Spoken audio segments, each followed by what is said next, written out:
Tu sabes, Senhor, o que tua igreja precisa nesta noite.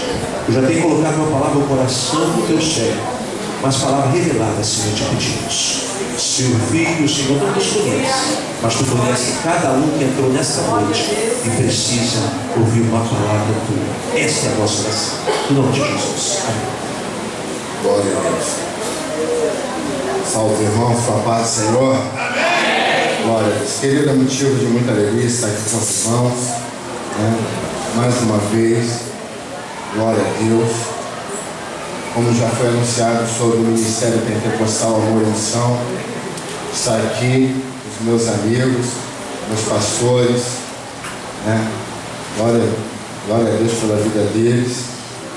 Se ninguém dá glória, eu estava brincando com eles vão dar glória, estão aqui, aleluia, louvado seja o nome do Senhor. Querido, vamos abrir o tema da campanha, glória a Deus. Um tema muito forte, está em 2 Coríntios, capítulo 4, versículo 7. Glória a Deus. Prometo me enfadar os irmãos, mas acredito que Deus tem algo para falar ainda na sua vida. Aleluia. Quem achou, diga Jesus. Temos, porém, este tesouro em vasos de barro, para que a excelência do poder seja de Deus e não de nós. Querido, abra sua Bíblia também, parafraseando em 1 Crônicas, capítulo 13, versículo 14. Respeitando o pano de fundo do texto que acabamos de ler, de uma analogia do externo e a valorização do que está dentro, estaremos falando da mesma analogia, da mesma linguagem. A linguagem é dividida em 3 partes: literal, figurativo e alegórico. Quem achou, diga amém. Assim ficou a arca de Deus com a família de Obed-edom 3 meses em sua casa, e o seu senhor abençoou a casa de Obed-edom e tudo quanto tinha. Pode se sentar. Querido, feche sua Bíblia, olhe para cá, olhe para mim aqui. Querido, serei bem raso na minha introdução, porque o intuito e o desejo não é demonstrar conhecimento, e sim, como o pastor já me antecedeu, a revelação partida do alto. Querido, para falar desse assunto, eu quero compartilhar com os irmãos a respeito da saída do povo do Egito. O Senhor, quando tirou o povo do Egito, o povo estava intoxicado pelo nível de adoração. O povo queria idolatrar. O povo estava acostumado a adorar Anubis, Ra, Osíris, enfim. O povo estava acostumado a ter uma divisão de pensamento, uma divisão de objetivo. Então o Senhor colocou no coração de Moisés o objetivo e a finalidade de construir um tabernáculo. Querido, o tabernáculo foi construído para desintoxicar o povo que havia idolatrado a outros deuses há tanto tempo. O tabernáculo continha apenas uma porta, demonstrando que havia somente apenas um caminho. Entrando pela porta do tabernáculo, havia um altar de holocausto, que havia 4 pontas nesse holocausto, a qual o sangue era derramado nas 4 pontas do holocausto, mostrando que o sangue do Cordeiro transpassou e ultrapassou os 4 cantos da terra. Ninguém vai, aleluia, ninguém vai ficar sem salvação, ninguém vai ficar sem misericórdia, ninguém vai sair da mesma forma que entrou, mas vai sair lavado, remido e torcido pelo sangue de Cristo. Caminhando em direção ao tabernáculo, havia, aleluia, uma pia de bronze, bronze, cobre, que significava a textura do sangue. Nela continha água. Louvado seja o nome do Senhor. Quando o soldado transpassara o Senhor Jesus Cristo, conferindo se ele estava morto, do seu tórax saía sangue e saía água. O sangue é para a salvação, mas a água é para a purificação. A água que estava na pia de bronze, mas à frente, louvado seja o nome do Senhor, tinha uma cortina. Atrás dessa cortina havia um móvel, aleluia, com uma mesa com os pães da preposição. O nome já diz, os pães proposto, pão asmo, que não havia fermento. Mais adiante, uma miniatura do que havia lá fora, louvado seja o nome do Senhor, um altar de incenso menor, a qual colocava o incenso e subia as narinas do mestre. Atrás disso havia uma cortina, o santo do santo, que havia, querido, Aharon Kiddush, que significa arca do testemunho. Nessa arca havia uma arca de madeira, que os irmãos acredito que tenham conhecimento, que era de ouro por dentro e por fora, e o interno, aleluia, era de madeira. Dentro da arca havia as varas de Arão, o pote do maná que Deus deu provisão no deserto. Louvado seja o nome do Senhor. E as tábuas, querido, preste atenção. Em cima da arca havia a tampa, o propiciatório. Em cima do propiciatório, louvado seja o nome do Senhor, havia os querubins, querido. E naquele lugar a Shekinah de Deus descia uma vez no ano. Querido, eu quero valorizar, eu quero enfatizar a importância da presença de Deus. Querido, não era para entrar de qualquer jeito na presença de Deus, querido. Se o sacerdote não tivesse de acordo, ele era simplesmente fulminado. O povo compreendeu, o povo entendeu a importância e a valorização da presença de Deus. Certa feita, o sacerdote Eli estava sentado em sua cadeira e ele recebeu 3 notícias. Quantas notícias? Quantas notícias? A primeira notícia, que um exército havia de filisteus matado 30.000 homens. Querido, não é fácil receber essa notícia, não é fácil receber que houve um falecimento de pessoas queridas. A segunda notícia, que os seus filhos, Ofni e Finéia, tinham morrido. Querido, por mais que o seu filho seja ruim, por mais que ele te cause problema, por mais que ele seja um peso na sua vida cotidiana, não se aceita a morte de um filho querido, não se aceita, aleluia, um falecimento de um filho amado. Pai santo, Pai querido, a terceira notícia que recebeu Eli, que havia sido roubada a presença do Senhor. O Eli, ele cai da cadeira e quebra o pescoço e morre. A Bíblia vai dizer que mais à frente havia a nora de Eli, esposa do falecido Finéia. Ela acabara de ter um filho, mas quando ela soube que a arca de Deus havia sido roubada, ela colocou o nome do seu filho de Icabô, que significa foi-se a glória de Deus. Eu tenho algo, querido, para profetizar na tua vida. Eu não sei quem você perdeu, eu não sei quem partiu da tua vida, eu não sei o tamanho e nem o nível da tua perda, mas você só não pode perder é a presença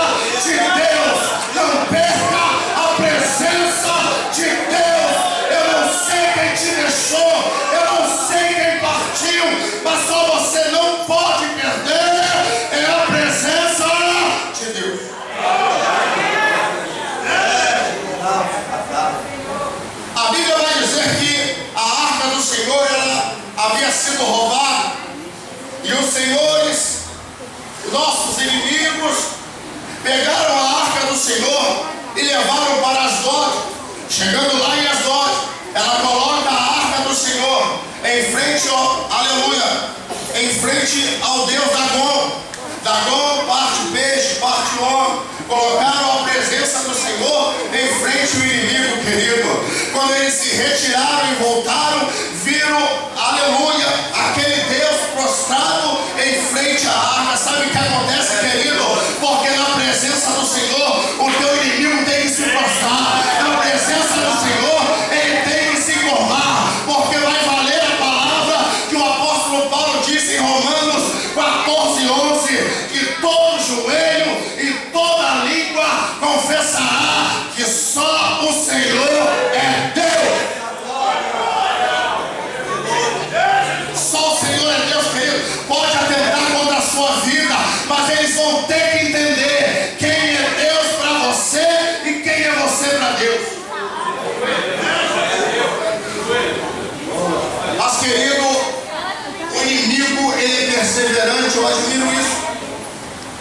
Eles ergueram de novo Dagom. Eles ergueram de novo a estátua de Dagom. Mas só que dessa vez foi diferente, querido. Porque quando eles voltaram, Dagom estava totalmente espedaçado. Estava totalmente destruído. A primeira coisa, meu pastor, que, aleluia, o Senhor cortou de Dagom foi a cabeça. Sabe por quê, querido? O inimigo vai parar de arquitetar contra a tua vida. Ele vai parar de maquinar planos contra a tua vida. Não tem obra de feitiçaria, macumbaria, eu não sei o que estão projetando para a tua vida, mas o pensamento do inimigo foi cortado e sepultado em nome de Jesus. A segunda parte que foi cortada foi as mãos de Dagom. Sabe por quê, amados? Porque aquele que é ungido de Deus, aquele que é ungido de Deus, querido, o diabo não toca. Ele não pode tocar no teu casamento, ele não pode tocar no teu ministério, ele não pode tocar nos bens a qual Deus te concedeu. Ele não toca.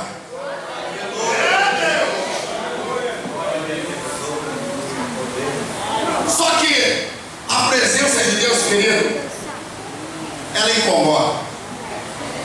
A presença de Deus, querido, é desconfortante para quem não está em conformidade com Ele. Agora já não é mais conveniente ter a arca do Senhor na presença de Dagom. E agora os filisteus, eles pegam a arca e levam a arca para Bet-Semes. Chegando em Bet-Semes, querido, lá sim tinha levita, sacerdote, querido, dobra sua atenção. Tinha levita, sacerdote, tudo estava lá.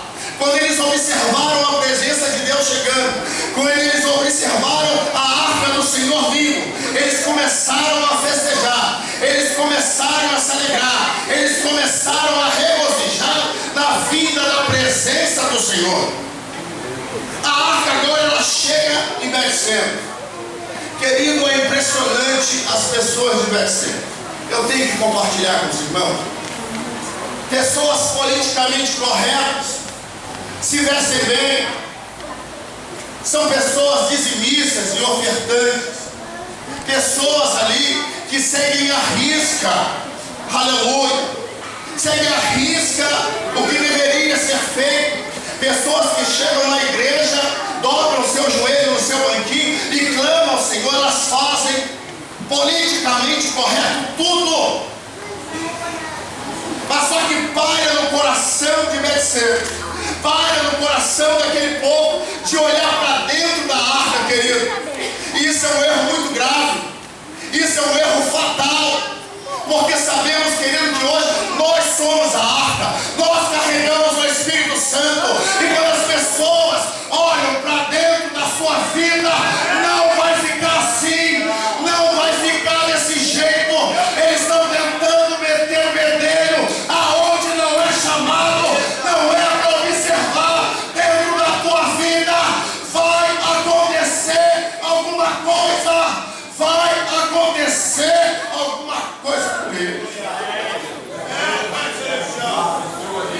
povo que parece que é crente, mas olha para dentro da vida do outro. Alguém já viu o testemunho desse fofoqueiro? Nunca vi. Ex-traficante, homossexual. Agora, esse fofoqueiro, nunca vi testemunho. Um povozinho para olhar para dentro da nossa vida. Só que agora, querido, houve uma grande morte ali, após eles olharem para dentro da arca, porque erro tem consequência e eles fizeram.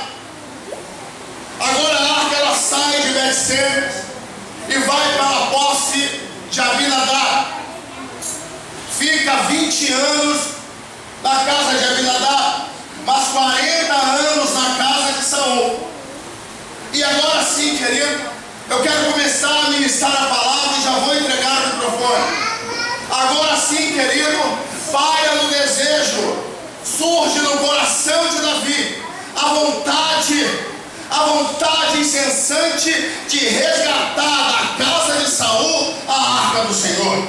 Agora sim, querido, Saul ele surge, aleluia. Davi agora ele sente o desejo de trazer a arca do Senhor. Só que ele não consulta o Senhor para tomar tal atitude. Davi, querido, como já foi falado no decorrer desse culto, eu só recebi, querido, a confirmação do Senhor a respeito da palavra. Louvado seja o nome do Senhor. Davi agora ele quer trazer a arca do Senhor. E ele consulta o seu povo. Ele consulta agora o povo que estava com ele. Então, Davi conjecturou esse negócio de conjectura grave. Davi agora conjecturou que era de Deus trazer daquela forma a arca da aliança. Sabe por quê, querido? Tem um ditado aí fora que diz que de boa intenção o inferno dá. De boa intenção o inferno dá. E as coisas de Deus não é feito com boa intenção. É feito à base da revelação de Deus. Davi agora, querido, Davi agora ele pega a arca do Senhor e arruma um carro tão bonito, querido, tão luxuoso, como se Deus precisasse disso. Pega um carro tão luxuoso e bota os bois para carregar a arca do Senhor. E como sabemos, senhores, boi não é feito para carregar a arca. Boi não é feito para carregar a presença do Senhor. É demais para um boi carregar a presença do Senhor. Por isso que ele tropeça e cai. Tem muita gente, querido, carregando aquilo que não pode carregar. Por isso que tropeça e cai. Tem muita gente, querido, querendo carregar aquilo que não pode. Ele até quer, mas não suporta o peso. Por isso que tropeça e cai, querido. Porque ele quer levar algo que não está nas condições, nem físicas e nem espirituais. Porque por mais que o boi carregue muita coisa pesada, querido, mas a presença do Senhor, ela transcende tudo isso, amados. Não é feito de qualquer maneira, amados. E agora, o boi tropeça e a arca do Senhor, ela dá a entender que vai cair. O boi tropeça na areia e agora Uzá, ele quer botar a mão na arca, querido. Uzá não é qualquer pessoa, porque o Senhor não leva em conta os tempos de ignorância. Uzá sabia muito bem daquilo que ele estava metendo a mão.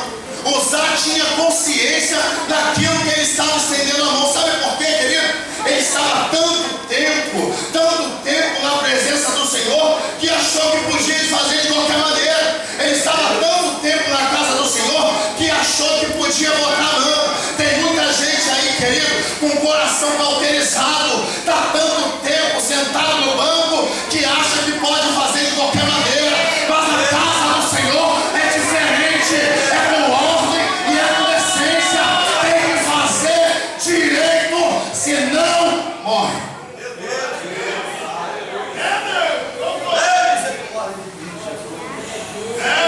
Mas o interessante é que de todo o cenário sempre tem alguém por trás disso. Preste atenção. por trás do cenário sempre existe alguém que está influenciando, está ali, ajudador para que o mal aconteça. E agora que Uzá morre, Davi fica triste. Davi, o seu coração enche de lágrimas. Davi agora fica triste, amado. E agora Davi não quer mais a presença do Senhor. Comovido e tocado pela morte de Uzá, Davi agora não quer ficar mais perto da arca. Ô irmão Jorge, Davi, aquele que matou urso, matou leão, matou gigante, querido, porque agora que a adversidade vem, Davi não quer enfrentar as consequências. Davi agora não quer ficar mais perto da arca. É demais para Davi, sabe por quê, querido? Tem gente assim, que brada como João Batista, mas não quer andar no deserto com gafanhoto e mel silvestre. Quer andar bonitinho, valoroso, mas não quer, aleluia, enfrentar o vale, enfrentar o deserto, enfrentar uma adversidade. Não é assim com o Senhor, querido. Você tem que passar com Ele na abundância e na escassez, como disse o apóstolo Paulo. Mas Davi agora, ele cede a presença do Senhor para Obed-edom. Obed-edom, querido, um porteiro. 1 Crônicas 15, 24, um porteiro. Não é conjectura. Um porteiro. Filho de Jedutum. Querido, agora os valores se invertem. Agora a coisa muda, sabe por quê? Davi agora é um gigante Golias. E Obed-edom agora é Davi. Mas a diferença de Davi para Obed-edom, que Obed-edom não derruba o gigante Golias. Obed-edom agora, em vez de derrubar Davi, vai ensinar para ele como se recebe a presença do Senhor. Eu quero titular essa mensagem como um grande aprendizado. Agora sim, Davi vai aprender a sua última lição antes de tomar posse do seu reinado. É interessante, querido, porque a arca do Senhor ficou 7 meses nas casas dos filisteus. Ficou 20 anos na casa de Aminadab, 40 anos na casa de Saul. Como pode ela prosperar 3 meses na casa de Obed-edom? E isso incomoda, querido, sabe por quê? Porque quando chega alguém novo na igreja e começa a bradar em alto bom som, isso incomoda, porque ele é novo convertido, porque ele não está em destaque, porque ele é um anônimo. Mas, querido, hoje é noite do anônimo. Muita gente pode estar muito tempo na presença de Deus, falar que você começou agora, mas é Obed-edom que vai ensinar para Davi o que é ser servo. É Obed-edom que vai mostrar para Davi como ser um servo de verdade. É desse jeito, querido. É dessa forma.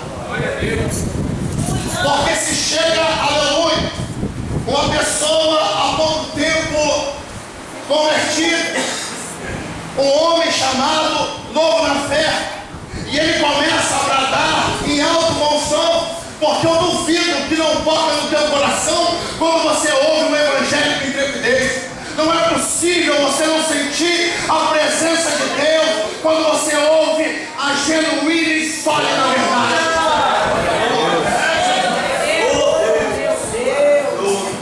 Mas se você fala a verdade, se prepare para a maldade. Se você fala a coisa certa, pode preparar, que vai ficar no banco ali uns 2 anos sem receber oportunidades. Mas eu acredito numa igreja, eu acredito num povo de Deus que recebe a palavra do Senhor com o coração aberto e contrito, por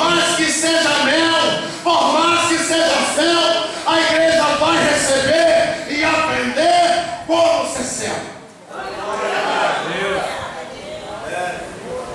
A Bíblia vai dizer que prospera tudo na casa de Obed-Edom. A Bíblia não fala de limites e nem de limitações. A Bíblia não prende a família de Obed-Edom à bênção. Não prende a família de Obed-Edom a quantidade do qual o Senhor prospera. A Bíblia não fala nem diminui como Obed-Edom prosperou. A Bíblia não reduz nem um pouco a estadia da presença do Senhor na casa de Obed-Edom, e nem tampa quanto ele prosperou. Quando aprendermos como ser servo de Deus, vai acontecer alguma coisa. Quando aprendermos a ser servo de Deus, vai acontecer alguma coisa. Não é dar por opressão, mas sim por liberalidade. Não é fazer para receber algo em troca, é liberalidade. Não é fazer para conseguir influências ao seu redor, é fazer com alegria, querido. É fazer com o coração contrito. Como é que pode? Se era ruim para Davi, por que ele deu para os outros? Se aquilo que matava tanto, por que ele compartilhou com Obed-Edom? Porque ele não teve um coração contrito e segurou para ele a responsabilidade.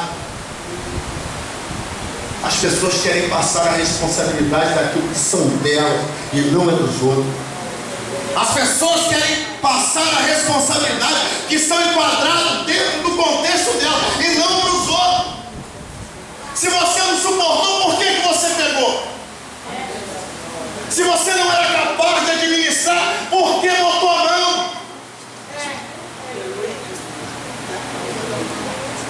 Só que a Bíblia vai dizer, e eu estou terminando, a Bíblia vai dizer que logo após isso, entendeu Davi o seu chamado, entendeu Davi que agora sim ele poderia ser rei, aleluia, de Israel. Entendeu Davi agora o que era ser na íntegra um servo do Senhor. Entendeu Davi com Obed-Edom como que era para receber a presença do Senhor.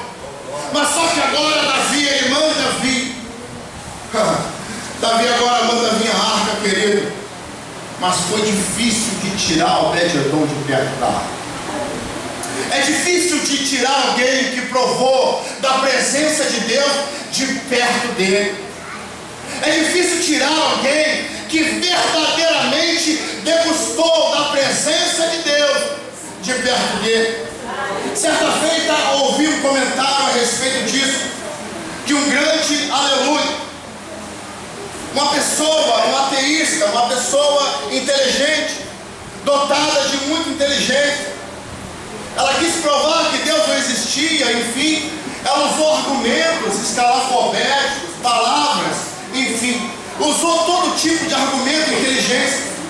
Mas só que um pastor de pequena estatura, humilde, com pouca intelectualidade, ele pegou uma laranja e cortou a laranja. Ele agora prova agora que Deus existe. Ele, que gosto tem essa laranja? Ele falou, não sei, Deus é assim. Você só sabe se você provar dele. Você só sabe se provar dele. Se você provar de Deus nessa noite, você vai sair daqui cheio, cheio, cheio, cheio, cheio, cheio da presença de Deus. Você não vai sair da mesma forma que você entrou. Você vai sair aqui cheio da presença de Deus. Querido, preste atenção. Mas existe sempre um problema. Agora que a arca do Senhor chega à cidade de Davi, tem uma endemoniada, querido, a tal da Mical, filha do cão. É sempre assim, querido. É sempre assim. Pessoas que não estão satisfeitas com a tua vitória, pessoas que não estão satisfeitas com a tua colocação, Se você estuda, ela se incomoda. Se você não estuda, ela se incomoda também. Se você escova o cabelo, ela se incomoda. Se você vem com o cabelo pro alto, ela se incomoda. É interessante, querido, como incomodamos o Senhor. Como incomodamos essas pessoas. Essas pessoas, elas se incomodam com tudo que projetamos. E agora a arca do Senhor, ela entra, querido. Estamos falando de externo e de interno. Porque para receber algo tão precioso como a presença de Deus, nós temos que ser servos. Para receber o grande tesouro proposto em 1 Coríntios, capítulo 4, versículo 7. Para receber o grande tesouro, temos que entender que somos vasos de barro. Para entender e para receber a preciosidade da presença do Senhor, temos que entender que somos servos. E agora, querido, a presença do Senhor, ela chega perto de Davi. E Davi agora ele tira a sua roupa e se despede como servo. E agora aquela mulher, ela fala para Davi, como o vadinho se despede na frente dos teus servos. Mas só que Davi, ele tinha entendido, amor. Davi, ele tinha compreendido que na frente do meu Deus, eu não sou rei, eu sou servo.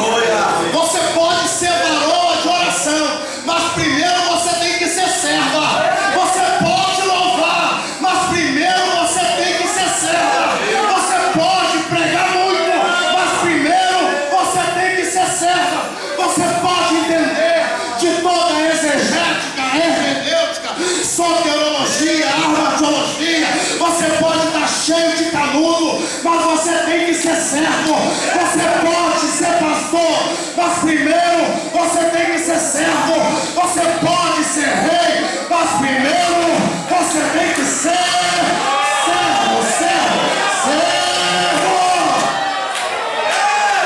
Você primeiro tem que ser servo. Os servos se levantam na casa do Senhor. Pode ser pôr de pé, só o servo. Mical pode ficar sentado. Mical pode ficar sentado, só se levanta o servo. Só sei que Mical não adorou e ficou estéril. Eu não sei quem você é. Eu não sei se você é servo ou se você é Mical.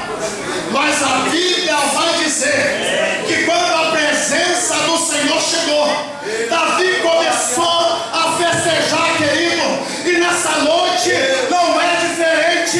Hoje é noite de festa na tua vida. Hoje é noite de renovo na tua vida. Abre a boca, abre a boca, abre a boca. Começa a glorificar Ele. Hoje é festa na tua vida. Deus está entrando no teu casamento. Deus está entrando no teu relacionamento. Hoje Deus se faz presente na tua casa. Abre a boca, abre a boca, abre a boca, abre a boca. Vai, vai, vai, vai, vai, abre a boca. Deus está na tua vida, querido. Hoje é noite de restauração. Que por mais que você seja barro, o tesouro do Senhor está sobre a sua vida. E você que acredita, levanta a tua mão e as palmas louvam o nome de Deus. Jesus, Cavaleiro do céu.